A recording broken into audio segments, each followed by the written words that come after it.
Hello and welcome back to Planet Nibiru. Today we'll be discussing the upcoming total solar eclipse that will happen on August 17th, 2017. But first I would like to take a quick second to thank all of our subscribers, both old and new.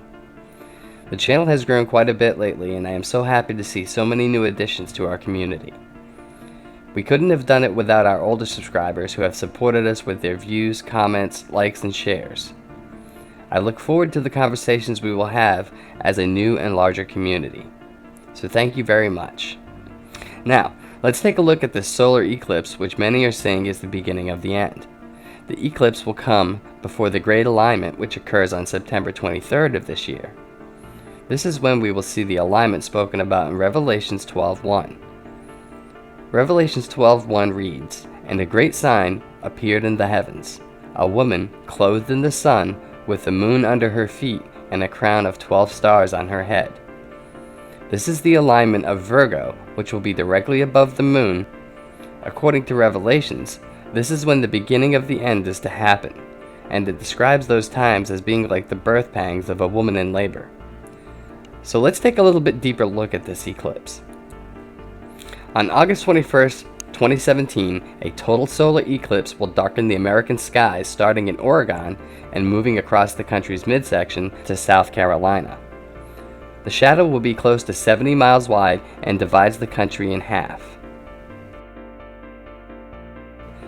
Does this portend evil for the nations according to Scripture?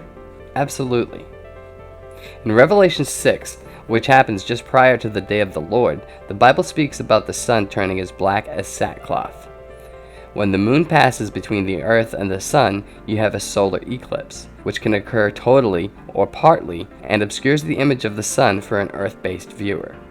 The last time that this happened, where the path of totality lies completely within the United States, was in 1776, the date of the founding of our republic. The starting point of the great eclipse is on the waterfront at Government Point, Oregon at 10:15 a.m. Pacific Daylight Time.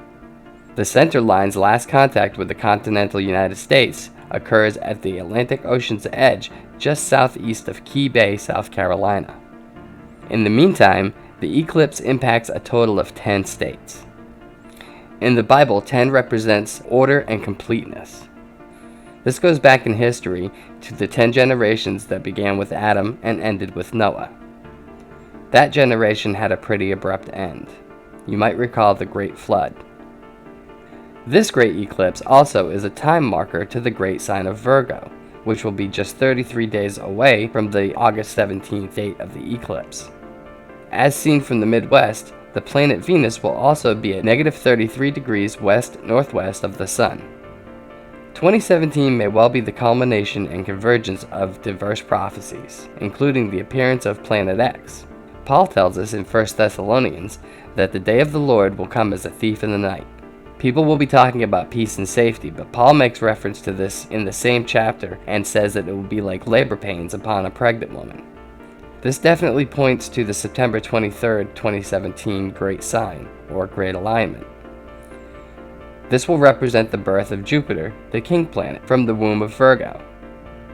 All of this will be accompanied by labor pains, which could be thought of as seismic activity or volcanic activity here on Earth. This could even represent social upheaval and change. Ominously, Revelation 12 is the last reference in the entire Bible to this event. This is a period of darkness. What might cause this to happen? Right now, there is a huge reawakening of volcanoes across the world. In Italy, in the Bay of Naples, right near Pompeii, which is the site of the 79 AD eruption of Mount Vesuvius, there is a supervolcano known as Campi Flegrei, which if it erupted, could kill millions. In fact, it is so large it could have a global catastrophic impact. Scientists are in the process of drilling down 2 miles deep into the crust of the Earth at the site to measure the magma levels beneath, despite opposition from other scientists who believe that this is suicidal and could cause the supervolcano to erupt. Are all of these facts, which are in simultaneous motion, just mere chance occurrences? Well, let's see what Albert Einstein has to say about chance. Einstein once said, "Coincidence is God's way of remaining anonymous." So what do you guys think? I'd love to hear your thoughts on this, so get in the comment section and let us know, and please don't forget to smash that like button and subscribe if you're not already subscribed. Thank you for watching, and we'll be back soon with another video.